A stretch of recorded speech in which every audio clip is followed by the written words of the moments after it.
Isang pinagpalang araw sa inyong lahat. Tayo po'y magninilay sa salita ng Diyos, ang pinagmumulan ng awa at tawa ng ating buhay, ang salitawa. Sinabi ni Jesus kay Simon Pedro, "Put out into deep water and lower your nets for a catch." Ang sagot po ni Simon Pedro sa kanya, "Master, we work hard all night and caught nothing, but if you say so, I will lower the nets." Ang sarap pakinggan, parang ang mga salitang ito ni Simon Pedro is an act of obedience and trust into the Lord.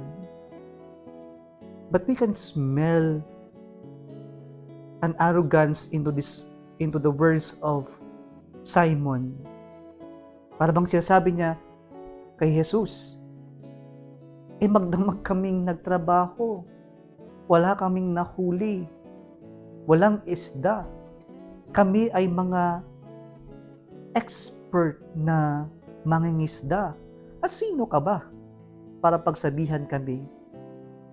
Kaya nung sinabi ni Simon Pedro, "But if you say so, I will lower the nets." Parang ang dating nun, sige, gagawin namin para ipakita kung gaano ka pakialamero at para ipakita kung gaano ka kahangal. But see, it was in this moment of arrogance, of probably the intention of Simon to make Jesus appear foolish, that made Simon Peter fooled by the Lord. Yung akala niya, maloloko niya si Jesus sa kanyang gagawin upang ipakita ang kahangalan ng Panginoon, ng ating Panginoong Jesucristo. Pero sa pagkakataon na ito, lumabas na si Simon Pedro pala ang tunay na hangal. And so the miracle happened. Nagkaroon ng maraming huli. Kaya sabi ni Simon Pedro kay Jesus, "Leave me, Lord, depart from me, Lord, for I am a sinful man." When he thought of himself as someone greater than the Lord, his encounter with God made him realize that he is foolish.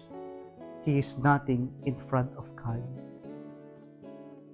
In our world today, we tend to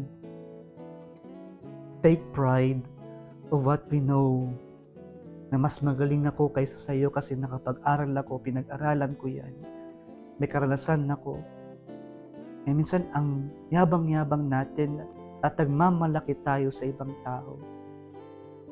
Dito ang ating Panginoong Jesucristo, ang kanyang pagtawag sa mga naunang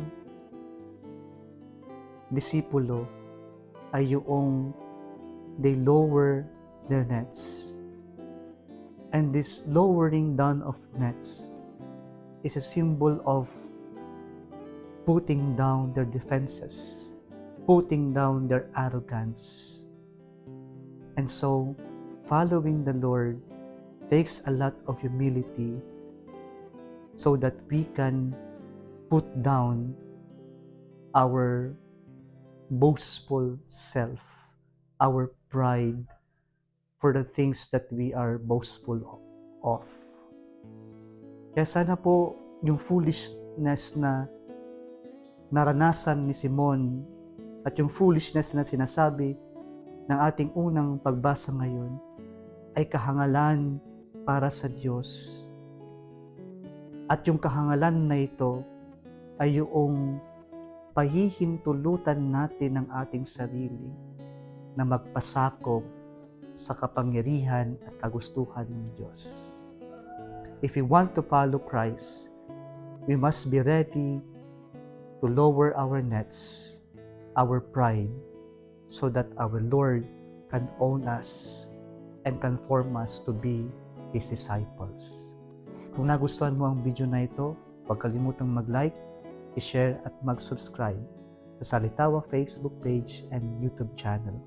Muli isang pinagpalang araw sa inyong lahat.